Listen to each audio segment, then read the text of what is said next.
Hey, what's up, guys? On this week's episode, we have Mike Smith from Woodsmith Building, Auckland builder, 10 years in the game. We cover on this episode how to keep your team engaged and make sure they stay long-term, how to run a company without you, which he just did by going away on holiday recently, and thirdly, what to do when you feel like you want to give up. So I hope you enjoy the episode. Let's get into it. What is success to you? I think it was a learn to love it experience. And there's always pitfalls that you can fall in, but then you've got no one else to blame but yourself. Number one thing if you're struggling is to catch up with people about it. Mike Smith, thanks for coming on the podcast. No worries, man. Yeah, appreciate it. We had just been for a nice long coffee. It was good. Yeah. Good to kind of get to know you a little bit. You just came back from Japan, right? Yep. Arrived back Saturday, so trying to get back into the swing of things. Ignoring emails for 2 weeks, it kind of catches up on you. You mentioned that it was quite an interesting experience or interesting experiment, rather, going away for 2 weeks and then seeing if you come back to a business still existing. Yeah. We've obviously tried to set up the company so it can run without me being here, and successfully it did. So, everyone. That was team, obviously, so big thanks to the team. Big shout out to the team for doing that. Making it run without me ignoring or putting out too many fires when I get back in. Yeah. So, it's perfect. Yeah. Yeah, it's funny because there's like an element of obviously you have to have your systems and processes in place and people need to know what they're doing and you can't just abdicate and run away. But there's also probably the other element when people know you're not going to be around. There's a next level of accountability that people take, I'd imagine, if they know the boss won't be around. So I just got responsibility. I think the team thrive when you do give them that responsibility and they kind of take it on board and they know you're not going to be there. So they're not like, oh, Mike will be here this afternoon. He's asking him a few questions when he comes in. He's away for 2 weeks. We're going to have to sort it, take charge. And they did. So great. Oh, awesome. Shout out. Big shout out to the Woodsmith team. The crew. Yeah. Cool. I want to talk all about your business as well, but I want to get a bit of an idea about you as well. You know, I like to always kind of figure out who's the builder behind the business and kind of what makes, successful, quote unquote, successful builders, what makes them tick and kind of what drives them. But let's talk about your sort of upbringing, your background. Like you grew up in Auckland, right? Yep, always around, brought up in Glen Innes, so sort of east central of Auckland. Still around there, still live in Kohimarama, so up the east. Up the east. Always been around there, kind of got into building straight out of school, didn't know what to do. I wouldn't say I was very good at school, bookwork and whatnot. So ended up finding a job through my dad's workmate's mate, was looking for an apprentice, so jumped on board with him. And how old were you then? 17. Okay. Yeah. So when you were little, 10 and 12, and did you ever think you wanted to get into building, or was it just you didn't know? I definitely enjoyed it. My uncle was a builder down in Tauranga, Bay of Plenty. So, and my dad's definitely DIY. He's a classic Kiwi DIY guy. Still thinks he can do everything. Still bosses me around if he wants to do something. Thinks I don't know anything about building. That's kind of always kind of been around that with my dad, uncle. And just kind of enjoyed the outside stuff, the hands-on stuff. Yeah. Instead of in the classroom. And what was your kind of upbringing like? You got brothers and sisters, and what was the vibe? So I was actually a foster child. Getting deep now, full honesty. Foster child. My two sisters, both Māori, both adopted. Kind of a different family dynamic growing up. But awesome. Parents are awesome, and I definitely call them mum and dad. Still had to see my birth mum 4 times a year until I was 18. Kind of just a different upbringing, I guess, compared to others. But I guess you look back now and kind of asked a few questions last year about it all to mum and dad, and kind of learnt a bit. And I guess that's kind of how I am now, a bit more open-minded because from their upbringing. More, not just the stock standard family. So what was the timeline around that? So you said you were fostered, were you adopted eventually, or how does that work? Nah, never adopted, so fostered the whole time. It's very hard to adopt kids in New Zealand, right? Isn't it really hard process to go It through? is now. I don't think it was then. Right. So I pretty much ended up with my foster parents. They visited me when I was about just after 1 year old.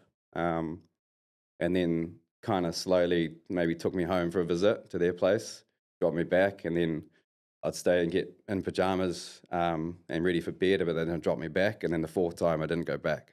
So that was their foster child from there. So yeah, it's definitely a lot harder these days, but Yeah. that was pretty casual back then. And so you were about 1, and then they then fostered you from there on. Did they have any other kids at the time, or did they? Yeah, so 2 older sisters. Yeah. Yeah, 2 Māori older sisters, and they were both adopted. So I was the youngest of the 3. Wow. Yeah.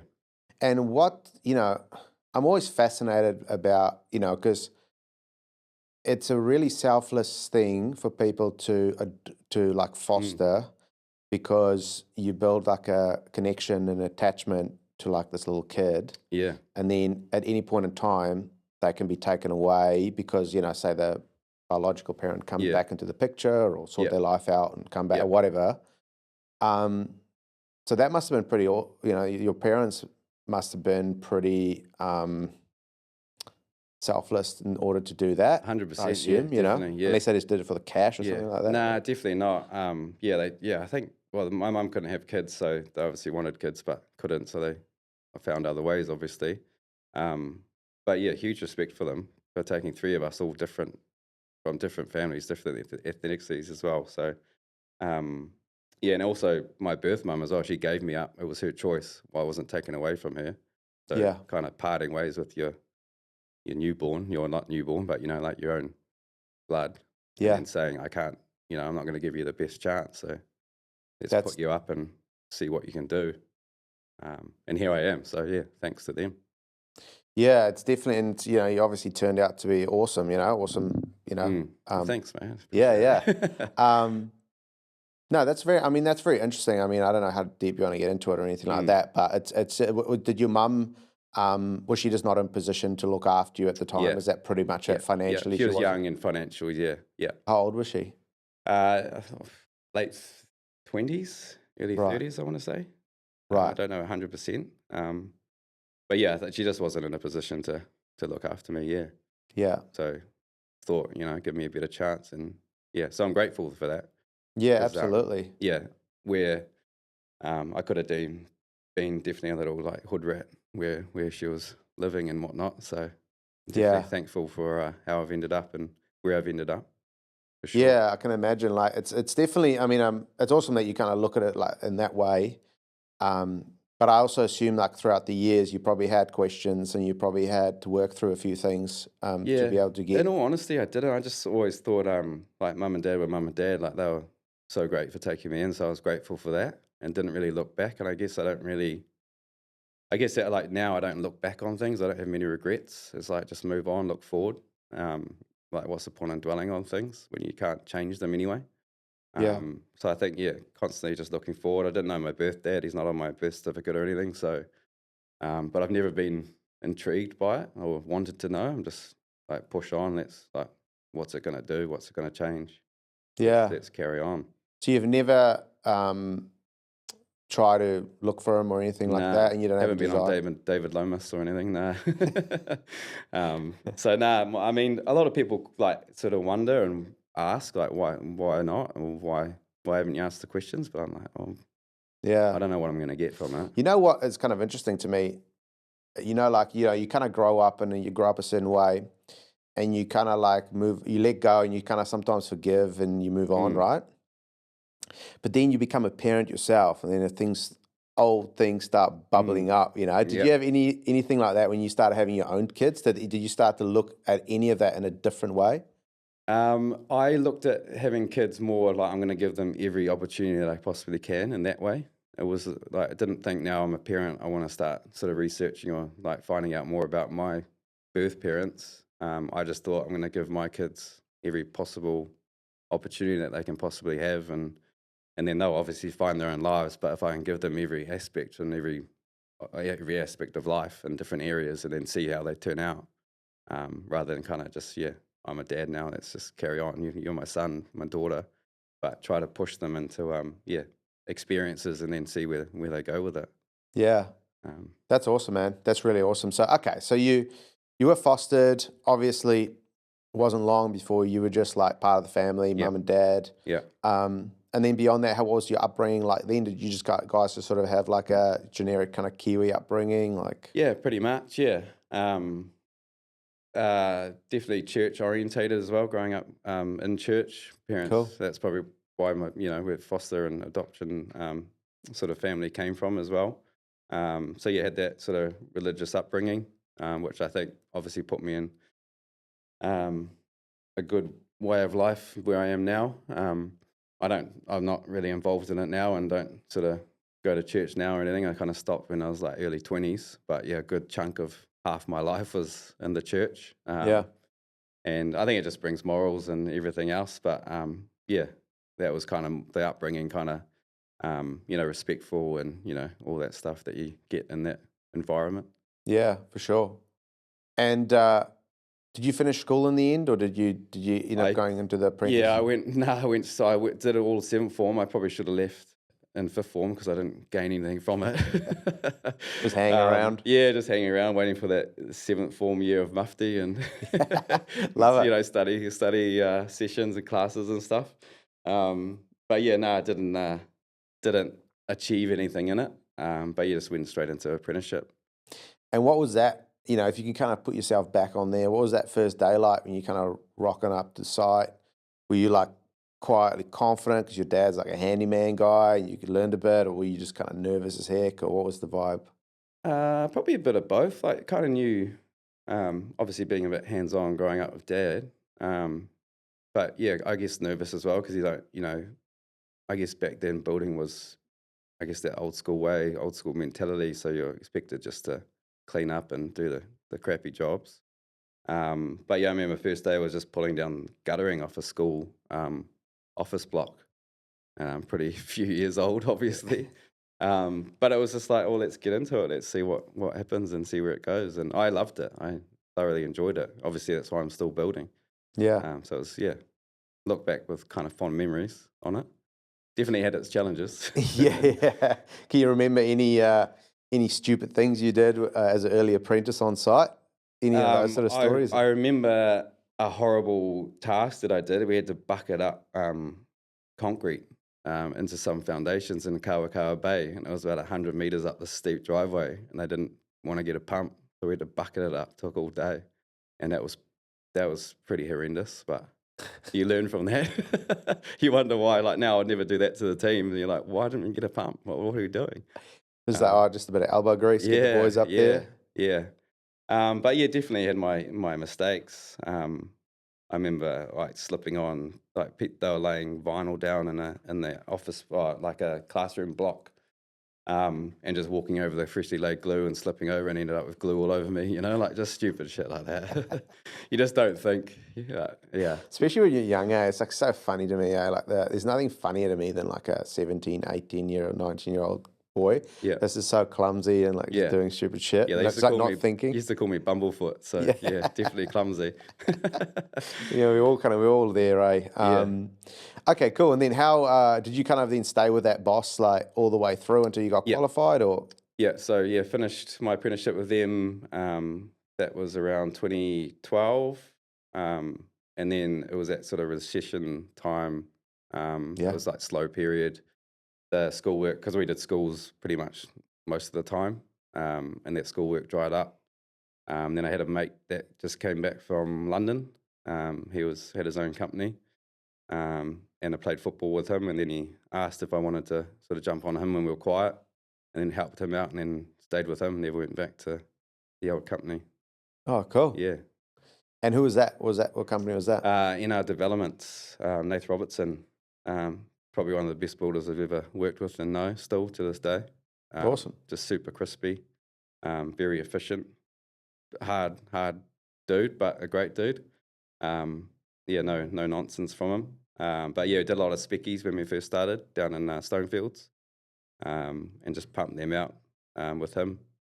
And then stayed with him probably 2.5 years. Yeah. And then, had an opportunity to do a renovation on Waiheke with another friend, and I jumped in that. And because I was qualified then, obviously, and then my mate was an apprentice, and then he said, I've got a job that a friend wants done. Do you want to do it? And went over there with him, and, pretty fresh and not really knowing what I was doing, but I knew I could build. Were you so you're pretty confident at that time? Because I guess your background there was like more commercial style with schools. Yeah.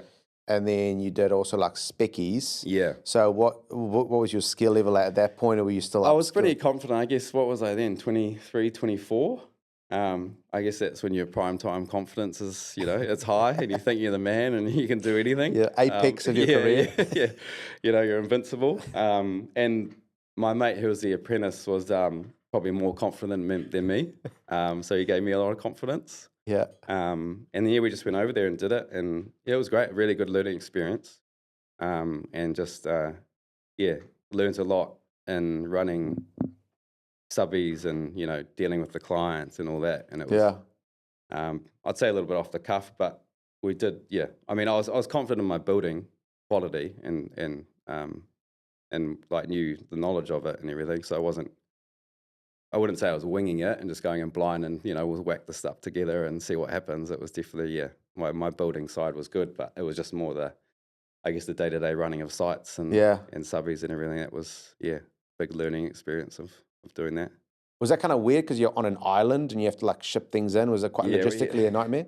We Placemakers was there on the island, so a lot of that. But we had a little, I had my little Mitsubishi Lancer wagon, and putting mesh on the top of the roof there, and just, it was back in the day, man. We like I say, confident in my building, but we didn't know what we were doing with the delivery aspects. And so you didn't even have like a van or a ute, you're just like rocking the station wagon. Yeah, loaded seats down at the back and throwing stuff in. Obviously we had deliveries for the big bulk stuff, but when we needed to pick, a sheet up or 2 sheets of mesh, or down the road and chuck it on the roof and arms up holding it down. So times have changed now, obviously, but it was interesting. It's definitely locals only over there. That was one thing we learned. Is it a bit of that sort of island mentality? Yeah. I don't know what it's like now. I haven't done any work there recently. But once you're in with them, they're awesome. Like the plumbers, we have a couple of beers with them, and then they're your best mates. Yeah. And they take you out, up to the town and with the other locals, and it was great. But it's just trying to find your pocket there. Yeah. Not trying to ruffle too many feathers early on. Yeah, exactly. Yeah. No, it's definitely, I've picked up that vibe because I had a couple of friends that lived there. One still lives there, actually. Yeah. An old school friend. And it is a bit of like that sort of like a locals mentality, for sure. Okay, so then after you completed that, then how long did it take before you were like, okay, well, I'm going to start my own building business? Yeah, went to London after that. I was probably away 2.5, close to 3 years maybe, bit of travel before, and then the classic 2-year visa in London, and bit of travel after, and then came back and started Woodsmith Building, and kind of just, I don't know, thought, let's just start it, see what happens. I've done that one on Waiheke. Let's see. And then we're in London, we're doing quite high end with South Kensington, Chelsea, like $1 million, £1 million renos. Basements, all kind of stuff, but some of the stuff we saw was pretty outrageous, like $1 million artwork on the wall, and just like, this is insane, and just thought, let's just start it, see what happens. So obviously started word of mouth, got an opportunity to do a little reno in Point Chev, and then got a mate who I knew lived next door to me, man, probably 15 years before. Called me out of the blue and just said, I want to do a building apprenticeship. Are you looking for anyone? I was like, no, I've just started. So here, come on board. So I signed him up as an apprentice. He's just a year younger than me. So we, became good mates. He's still with us today. Cool. And then, just carried on, and just word of mouth got to spread. And don't get me wrong, it was tough. Early on, it was tough. Just trying to find that work, constant work, good work, the work you want to be doing. There was a lot of just saying yes to everything to obviously get paid, pay the bills. Yeah. And battling, doing, a lot of maintenance, which is I can't stand now. It's the worst stuff. Yeah, and it's just, yeah, kind of just keep going, ticking along, and yeah, it's worked out to where we are now. That's Yeah. awesome. Yeah. So you obviously got a lot of confidence from London, right? Bringing over there. 'Cause Yeah. I just feel like a lot of builders that's been on the podcast here they've done the stint in London, and then all of Yeah. a sudden they come back and they start their own Yeah. business. So obviously, what's happening over there that gives people so much confidence? Is it, do you guys get sort of chucked into the deep end quite quickly over there, or what's the thing with Kiwi For builders me, and it was Aussies? we worked with a company called Dunedin Construction, so New Zealand based. The classic, you know, you go on your way, but you end up hanging out with Kiwis and Aussies, no British people or anything. But there was a lot of Eastern Europeans that worked with us, Yeah. and then you kind of, you know, we come from Kiwi building, and then the guys there trust you the way you build and everything else. So you end up kind of running these guys who are just labourers, but you kind of get that confidence of running a small team and a few other guys. And then just, I mean, the stuff we were doing was super high end. Our sort of boss, foreman as well, like any screws you'd be putting in, they had like Phillips screws, they had to be vertical. You'd be twisting them. And he said if they're not vertical, then dust can't fall out and stuff. You're like, man, it's a screw, you know, like who really cares? But it was that so much detail involved in all that. So doing that constantly for 2 years and then coming back, and you just, you know, it gives you confidence in what you're doing for sure. Yeah.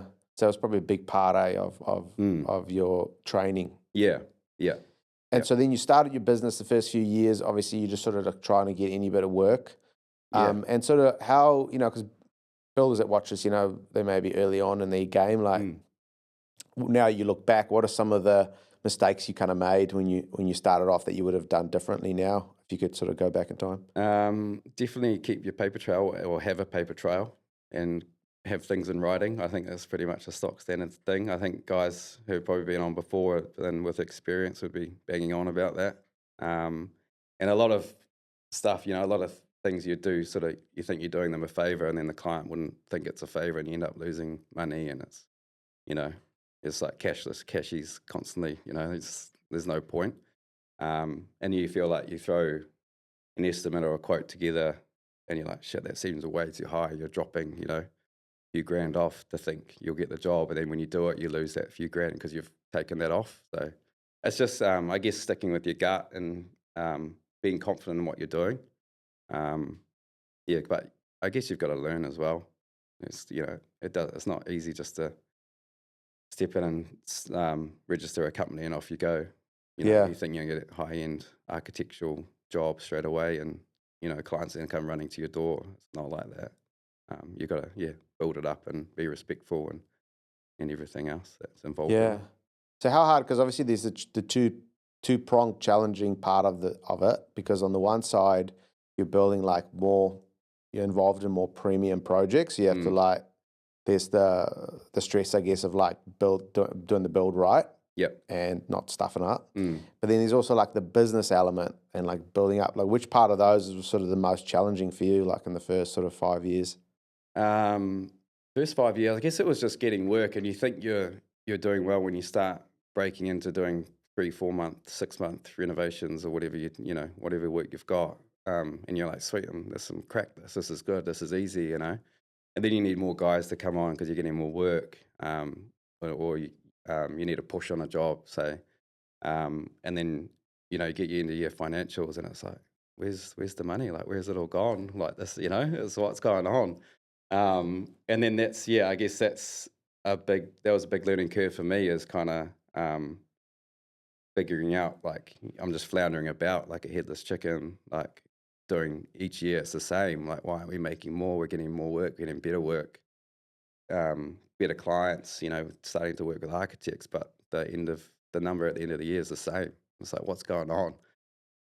So it's kind of, and then you start realizing that you've got to do more about it and like become a bit more business orientated rather than just being a builder, really. Yeah. And how do you make more money, and where can you make more money? How can we be more efficient, more streamlined? So that's been the biggest probably learning curve last 3 years. Yeah. It's really important to kind of understand that. And a lot of that is upskilling. It's just kind of getting better, eh? So How long did it take you before you started realizing like, oh, I can't really just been like, doing this on my own and just Yeah. putting my head in the sand a little bit? How long did it take you to kind of reach out for help, try to get a mentor or some help or coaching? How long was that? I actually got a call from Pro Trade United through Hazard Co. Pro Trade United is a coaching, like a trade coaching based orientated company. And they just threw a few questions at me, and I was like, shit, that's exactly me. Like, yeah, I needed help at that time. Well, I wouldn't say I didn't need help, but it was just more like, I'm doing this to make money. I don't want to be earning so much a year for the same for another 30 years. It's like, what's the point in doing it? I might as well just go work for someone and take no responsibility. So yeah, just sort of jumped into that coaching course for the first year. And then, I mean, probably the first month, it was like, man, I need to get this is horrendous. Like, what am I doing?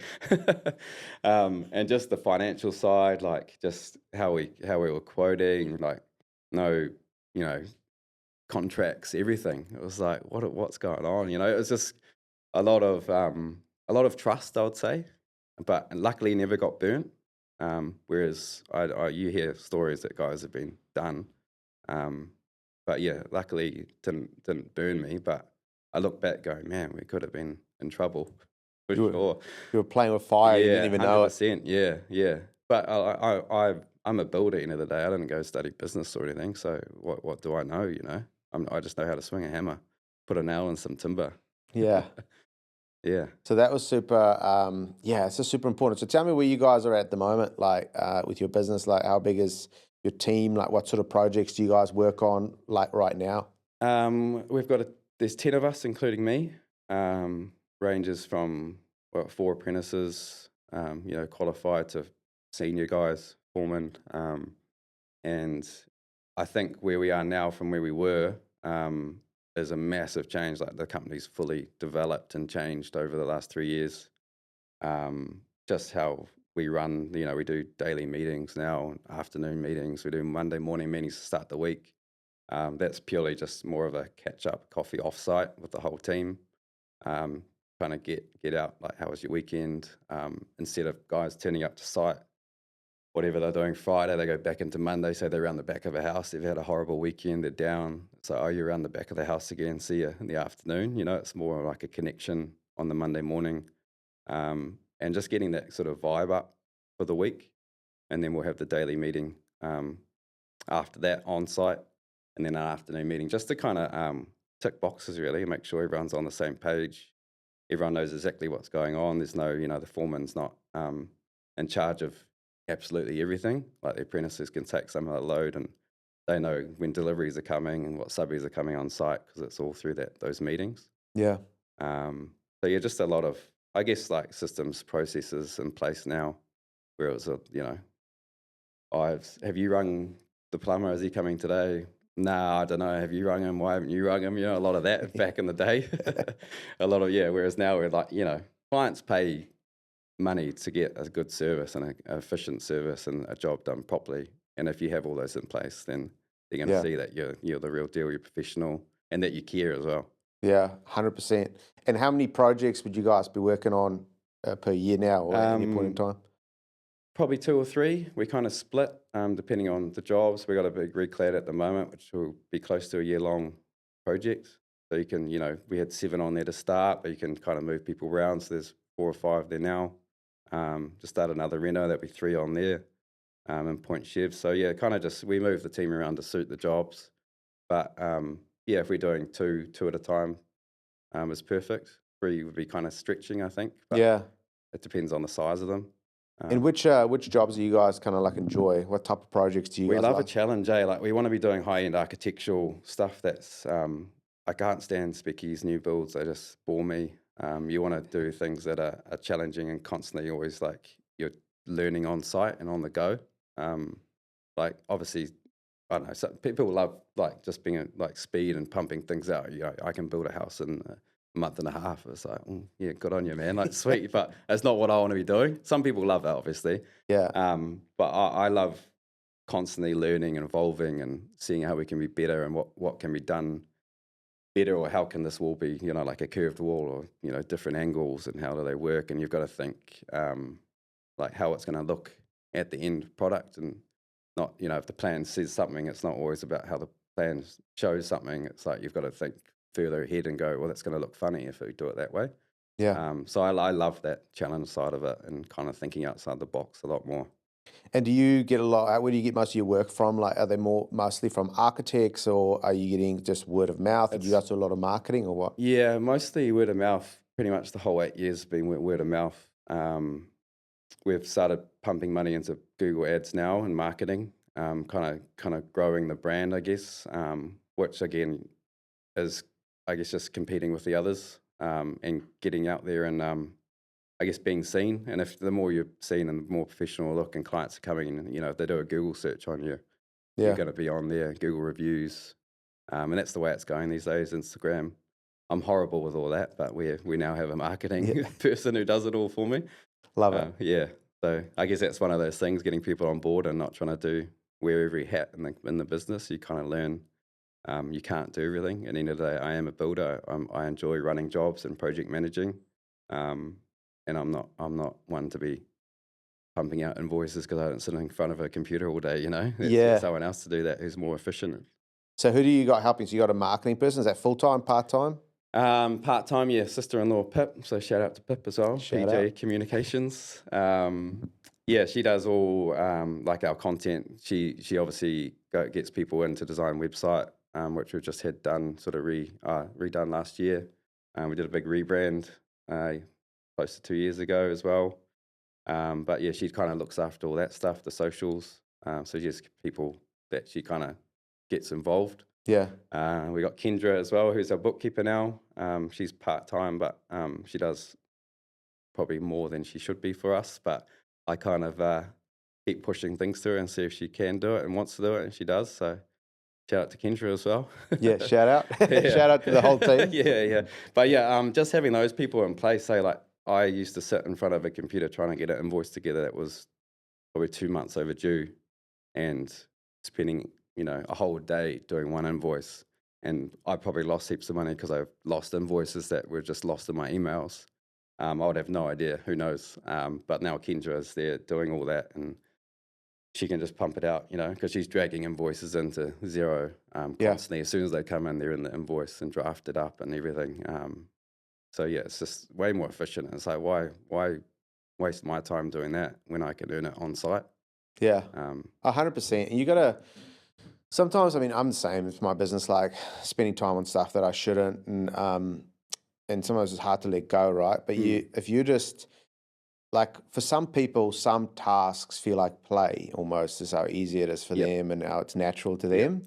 And for other people, it's extremely difficult. And it's almost not just like just doing the task, but just kind of getting yourself to a point where you're sitting down and to do it. Yeah. The procrastination that is involved to do something that you really don't like and are not good at. Yeah. And if you have the opportunity to outsource that or get someone else to do it, I think it's always a great idea. Yeah, I always believed that I was the only one who could do anything. It was always, I'm the only one who can do it. I'm the only one who knows this. And it's like, well, no, actually, no, it's not true at all. If you give them the information, they can do it. I guess it's on site as well. If you give apprentice information, they can do it. You got to trust them to do it. But so there's like that element, because you just said you always used to think, right? And it's a big part of it's like a mindset thing. How, when it comes to that, and also when it comes to your like leadership structure or leadership approach rather, how have you had to change your mindset? Because obviously you run your company a certain way, and then you wake up one day, and maybe it happens gradually, and you realize like, I'm going to have to like put more structure into this. I'm going to have to like show the team the vision. I'm going to have to be more like, we're going to have to be more professional. We're going to have to, and then you want to make changes, right? But then the old team is used to the old Mike. Now all of a sudden, like this new Mike rocks up. Talk to me through that. Was that a challenge? How did you have to shape your thinking, and how did you have to communicate that to the team to be like, yeah, that's how we used to do it, but this is how we're now going to do it? I remember after sort of the probably first 4, 5, 6 months of that pro trade coaching, sitting down and having a team day with the team, and my wife ran it. She's in HR at Ash, and we ended up getting our core values out of that. So everyone kind of wrote down what they want, what their values are, and what they kind of stand for. and then we put them all together, and that became our core values, which I think is massively important. And that kind of started it, and then it kind of got into what the team want from me, and there was a lot of honest truths, and I'm glad the team felt comfortable enough to talk about that, and with me in the room. And then kind of from that day on, it was like, this is what we stand for. I'm as open as I can be. Like I don't really hide anything from the team or anyone. Like the team is me as well. Like I can't do it without them. So why, hide stuff from them or kind of say you're an apprentice. That's your role. Like I want them to be comfortable to come talk to me. So that was kind of a day that we had, and then from there it was kind of saying like, I am doing this coaching course. There's going to be things coming in, and I'm going to constantly kind of push it and see if you guys take it as well. Like I get feedback from them, and I want probably more feedback that I from them that I would like. But yeah, I think it's just being honest and just saying like, this is what we want to do, and this is where we want to go, and this is how I want the company to be seen. And obviously some people won't take it on board or don't want to do it, but I think being honest in our team has just taken it and kind of seen, this is where we want to go, because we all did the core values together. Yeah. And yeah, I don't think no one's left, so that's a positive. Yeah, that's good. Let's say that. But also sometimes when someone does leave, that's also a positive, because maybe they were moving to a new direction or a next level. Yeah. And if they don't want to come along, then yeah, that sort of is what it is Yeah. as well, right? Because I think a lot of builders, the problem with builders, but that's the good part and the bad part about builders are generally just good, nice guys. Yeah. And they don't want to ruffle feathers or anything like that. And so then sometimes they'll, to the detriment of the business, they'll kind of keep a guy around or try to keep everyone happy. I was guilty of that a few years ago, yeah. That was one thing that the team said to me was, I need to be more assertive. My assertiveness is very low, but it's got a lot better now, and that's when the team respect you as well, when you are assertive, and they want you to be assertive. Whereas I was probably constantly, like the way I am and the way the company's growing, I was always trying to be a mate rather than a boss. Like being a mate was more important than being a boss. But now that's just not how business works. You can't run a company like that. Yeah. And the team don't want that either. No, like it's they all don't. good being mates off site. Yeah. But you've got to be real with them and tell them like that standard's not good enough, or whatever you walk past is a standard that you accept. So I think you got to just be assertive and tell them what you want and where you're wanting to go, and being pretty straight up with them. Yeah. And they respect that. And what do you guys do now with team culture? Sometimes people just go like, team culture. We go for a game of golf once a couple of months, something like that. But it's much deeper than that, right? But what do you guys do practically to kind of keep the culture alive, to kind of make sure that the people are happy to come to work? Yeah. I'm massive on culture. I think I probably spent too much time on culture in our social events and social calendars. But I'm huge on it.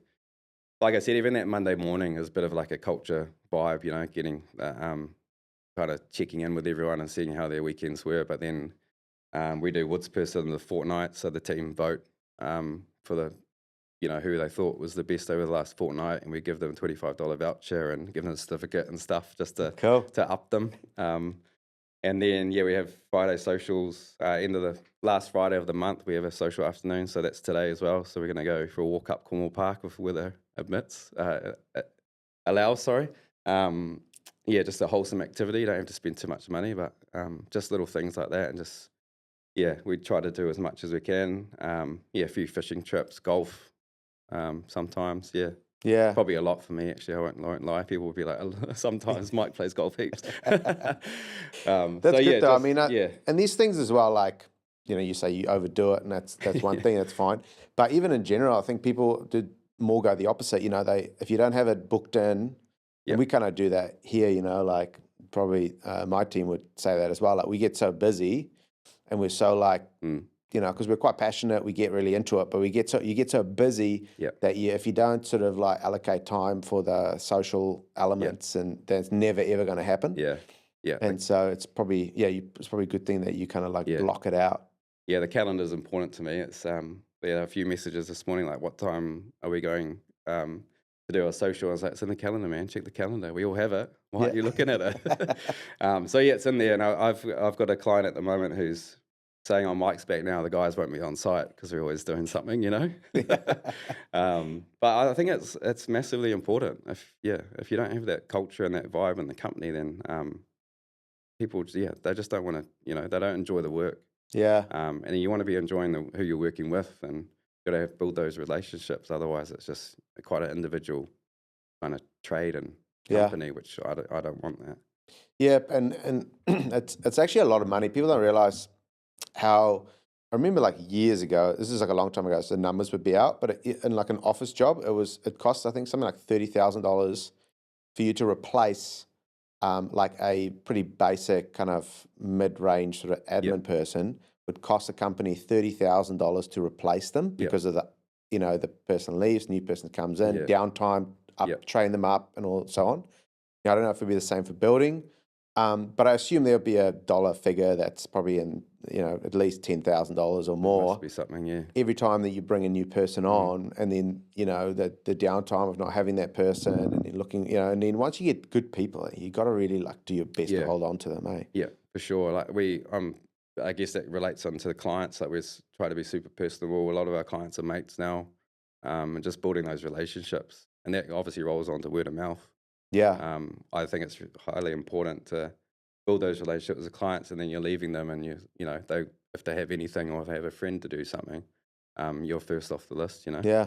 And I guess just being kind of targeting local area in the bays. It's like everyone knows everything in the bays. Probably the same over the shore. But you can't hide anything, and as soon as you do something, someone knows about it, and they start talking. So I guess it's just being respectful and personable with clients and the team as well, and having that those values that we created, and we also did like how we want our clients to feel and client expectations, and that was all voted or like written up from the team as one, not just from me. Because if it's coming from just me, then it's that's what Mike wants, Yeah. But if we're all writing it up together and how we all want the client to feel, and it becomes like that's our guidebook really for how we want the clients to feel as a company. Yeah, and so much more buy-in from everyone. Everyone's kind of pulling in the same direction. Obviously, when things go well, that's great. You're making money. Have there been some scenarios over the last 8 years where you've lost money? And has there been any sort of horror stories? Nah, touch wood, no. Again, like I said earlier, I haven't been burnt, luckily. I don't know. I must be doing something right. Yeah. I guess must have been all those church-going days early on, mate. Yeah. The Lord's looking after you, Yeah. Are you guys setting up, so you are compliant with your payment claim processes and when you do your invoicing and that? Yeah, and I think that's another part of building those relationships with clients. Like, you send an invoice and you shouldn't have to chase them. And man, probably 95% of the time people pay on time, within 7 days. Wow. And it's just, I don't know. I don't know what causes it, but I'm assuming, I guess being confident and just saying like it is those relationships, and they see how your work is, and it's all open book. There's no questions like what's this invoice for, or what's this, what are these hours charged for? Because it's all there for them to see, and it's I guess honesty as well. Yeah. With clients and being upfront with them and hitting something straight on if something does pop up, and not kind of trying to hide it or come around the back and say, oh, this is this invoice that was meant to be thrown in 3 months ago. That's kind of just being upfront with them. Yeah. But I think money wise we've been really good, luckily, and it should only strengthen what we're doing now with our contracts and payment plans and everything. And then last year was tough. Last year was really tough, just work front. I know a lot of people were struggling last year. It was sort of day to day at some points. And we sent out an email end of the year for like a Christmas email just saying thanks, because we relied massively on word of mouth and past previous clients last year, and they came through. So it was a massive thank you to them. And, we'd be on a Wednesday night like, man, what are we doing tomorrow? And then a text would come through out of the blue like, can you do this? Like, we'll be there in the morning. It might be 2 days work, but it's keeping the team busy, Yeah. So a lot of relying on past clients. on that front. But yeah, we've made it through last year, so that was a positive, and this Yeah. year's looking pretty good. That's awesome, mate. I mean, let's face it, like business is, fucking hard sometimes, right? 100%. It's how do you deal with? I assume, I don't know, maybe you don't, but I assume there's time. Have you ever like thought about giving up and just like, Yeah. Yeah, definitely. Like I said, when we were floundering around, like we're a headless chicken, and like we're just making the same amount every year. Like what's going on? Even like last year, it was tough. But then, yeah, again, you rely on the team and your clients. And I'm just thinking, like, man, I'm not even making enough if I went and work for someone. Like, what's the point? But then you do, people do talk to you, like, people around, like our accountant is awesome. He does coaching as well. And he's like, man, you get your phone paid for, your petrol, your vehicles, or your home office. You can go on holiday whenever you want. You're not talking to, like, oh, can I get leave? So there's a lot of benefits, and when you start hearing that, that's when you're like, oh yeah, actually, it's not a bad gig running a company. yeah, It's tough and it's challenging, but then you do, you're earning this much, but then if you paid for all that on top of included in that wage, then you'll be screwed. But it's all plus that, yeah. so you got to think of it in a different Oh, it's mindset. definitely, yeah, absolutely. Yeah, it's just, I think just when things get tough, especially last year, it was quite tough for a lot of people, and you start thinking like, man, flap, should I just start running, the scenario in your head of how you'll shut this business down, or how would I do it if like your Yeah, mind yeah. starts wandering in a Yeah. weird direction. Yeah. And how do you kind of deal with that sort of? It's all a battlefield in our minds, right? In terms of like this, what we say to ourselves and what we believe about ourselves and about the business and what we're going to do or not. How do you deal with self-talk, what you say to yourself, and then sometimes when those thoughts come in, how do you kind of manage that? I'm like said before, I'm pretty open and honest. I don't have many regrets. I don't look back at things and go, I wish I had done that differently. And then I guess with the coaching, it's kind of hitting things front on or head on, and just not being ashamed of anything that's happened either. Like if you do a mistake, just own up. Like who cares? Tell the client. Like move on. And just I guess definitely a few moments and thoughts. So you're like, why am I doing this? Like, oh, this job's horrendous. Was going to lose money here. But you just got to be upfront. And then even jobs that have blown out, say we quoted it, and there's been things that have been missed, or weather's ruined stuff, or stuff's gone wrong. There's been clients before, and I'm like, I won't charge my time for any of that because that's on me. I've got to own that. And then they'll come back, so no, you've got to charge for your time. Like, we love what you guys have done. Your team's been awesome. Like, you can't just do things for free. And again, that's building that relationship with the client. So I think touch wood, I'd say somewhat lucky in how the company's been running. And then, like these things with all the coaching, and I guess constantly trying to be better, and I guess having an open mindset rather than like a closed mindset. And you've got to kind of keep pushing and looking at ways to be better and constantly learning. And even with like building suppliers or materials that come out, like we now get, if we're doing weatherboards, then we get the weatherboard rep out and you run through all of the weatherboard specs and everything with us on site. So the apprentices know exactly what's going on, so everyone's on the same page. But I think it's just constantly looking ahead rather than looking back, and just owning your mistakes or errors and just kind of fronting up to it all. Yeah, I think that's huge, like fronting up, and I guess that helps if you have the coaching side. And I think you probably would recommend that to builders, like if they have some sort of coaching or mentorship, or like even just getting together with a bunch of builders that regularly.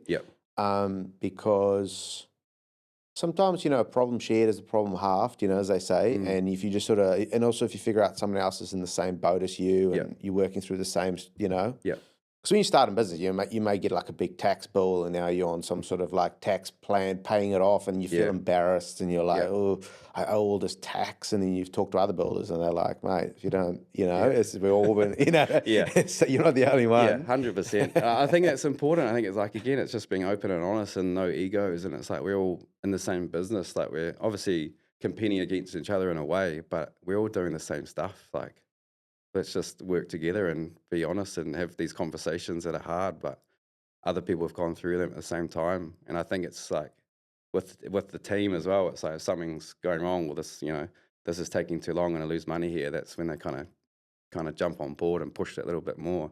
But it's kind of just being, open-minded and keep pushing and see where things can go. Yeah, 100%. And how's your kind of mental health in general? Like, do you like yourself? Yeah, I think so. Yeah. I mean, I don't know if you can. I'm pretty casual, laid back. I don't know, you get the vibe from me, but yeah, I think I just a day to day, man. Like, you got to live life, and again, that relates to the team. If they want to go fishing for an afternoon and we're not slammed, then go fishing. Like, who cares? Enjoy it. You got to enjoy life. Yeah, Otherwise, what's the point? 100%. What is now you're 39. Well, we're the same age. Yep. Young. Yep. In our 30s. Yep. Still hanging on. Yep. In our 30s, and now that you're where you're at now and you've run the business and obviously you've still got a lot of years in you, but what does success mean to you now?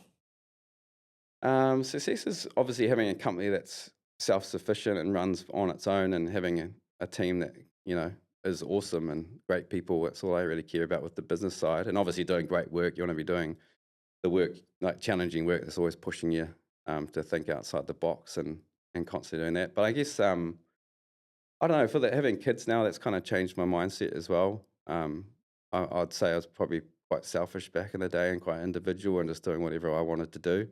But having kids now, like just seeing them froth on certain things, like Leo loves football and I just love kicking a ball with them, and that's like a highlight of life now, Times have changed. But yeah, I guess that's success, and just seeing the kids grow to whoever they want to be, and just see them do well. And obviously just, happy family, wife, and a company that's ticking along. I'd love to kind of, obviously I can't, well, I'm not really building now. The guys will give me crap about saying I build because I'm not on site, but I'd love to kind of get into probably mentoring like younger guys and kind of giving them kind of the business aspect of like how to set up and running companies and kind of the day-to-day stuff. Like even now we do senior and apprentice meetings once a month, and we show financials, and it's all open book. So they can see the profit that's being made, but it's more probably it's controversial. Some people say, "What the hell are you doing? Why are you showing the financials?" But I think it's they're the team, that's the company. Why can't they see them? And then the more we're making, it feeds down. The more they can get pay rises, hourly rates go up. We could have more fun at the socials. Like we can go to Thailand for end of year work do or something. Like this is thinking 10-year plan.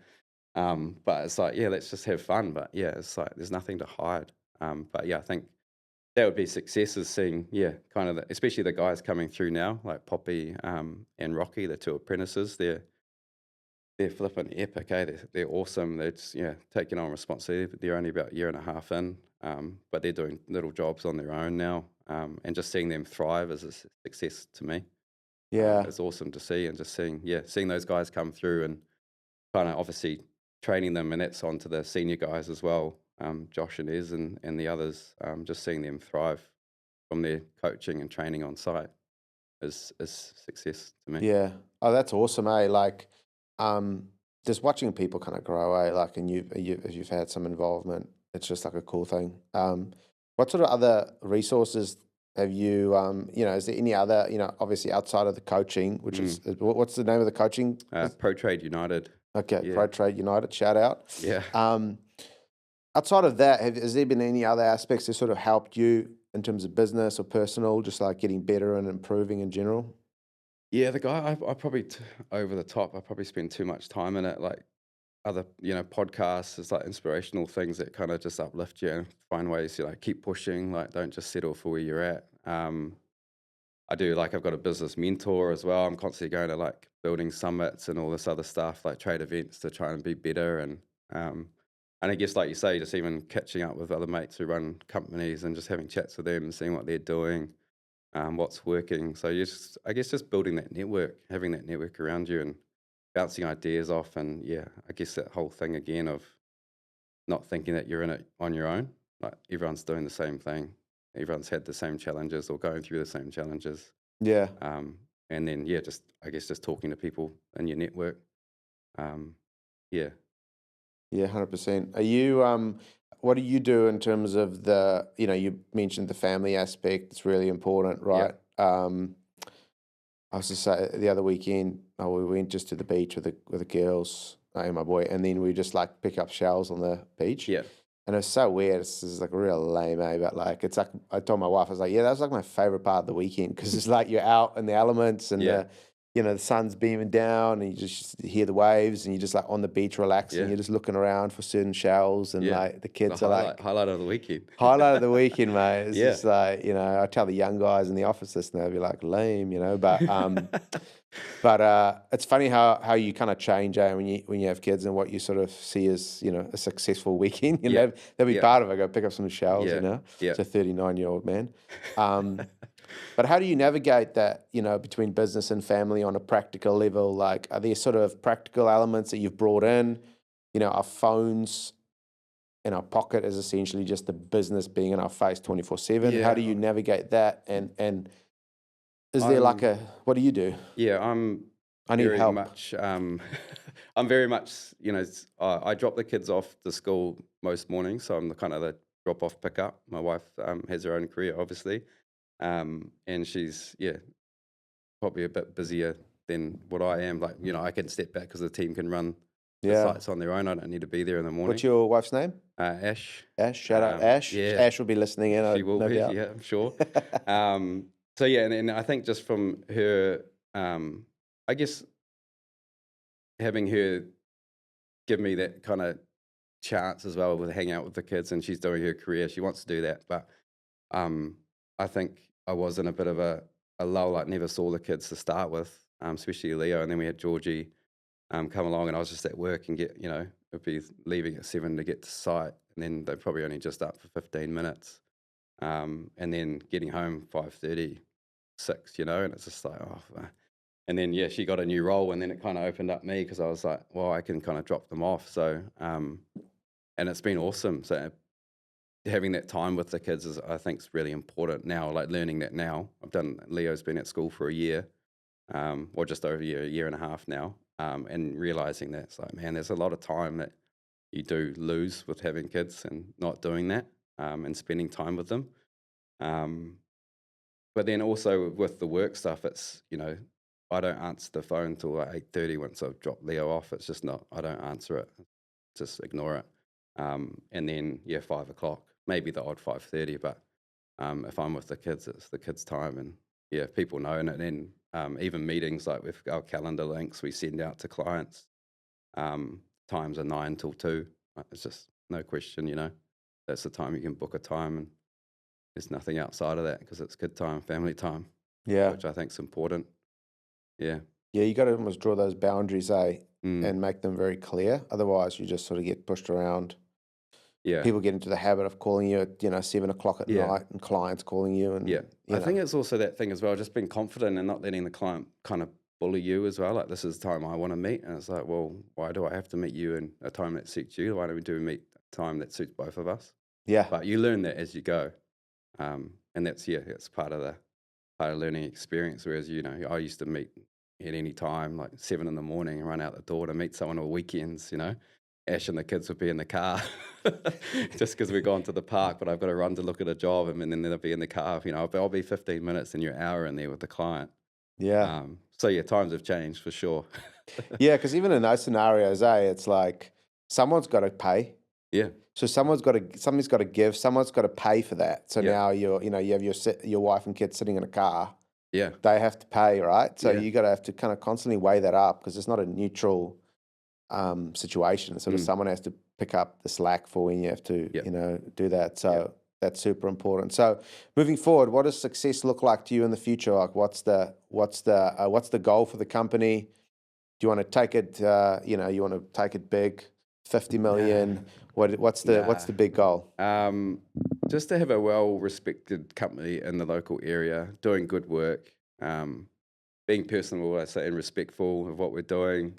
Super crispy, but I like the size we're at. Just two or three jobs, like a crew of 10 is perfect. I think, like, for me, I'm probably too laid back, too casual to have more. it's enough to manage already, and along with kids as well, like the family side. And I enjoy just hanging out with the crew, and if there's 20, 30 people, I feel like you can kind of lose that family kind of vibe and culture that we've got. Yeah. I want it to be kind of small and enjoyable for everyone. Yeah. And have that connection with everyone. I think is really important. So I think success is having a company that's well respected and reputable in the local area, and doing really high end work and Yeah. enjoyable work. Yeah, and I think that's a good idea, especially with the kids. I saw this quote the other day that I think when your kid's like 12, you spend like, I think 60% of all the time you'll ever spend with them when they're like 12, might even be a bit Right. more, might even be 70%. Yep. Then by the time they're like, 18, I think you've spent like something like 90% of all the time you'll ever spend with them. Yeah. As they go off and Yeah. do their thing. Yeah. So I do think that we underestimate how fast time goes, and how every little bit Yeah. is important for them. Yeah. But yeah, and my final question for you is: Did you have fun? Absolutely. I love this stuff, man. Like I say, I'm open book. I love pushing myself outside the boundaries and seeing what's possible. And it's been good to sit down here and have a chat with you. Obviously, I've seen the podcast before. Other mates have been on it. So I was waiting for your message, mate. Yeah. Waiting by the phone. Well, you got it, mate. And I appreciate you coming on, Mike. And it's always it's good catching up. And obviously we met earlier, but I bet we'll catch up again soon. So cheers, thanks mate. for having me, man. Appreciate it.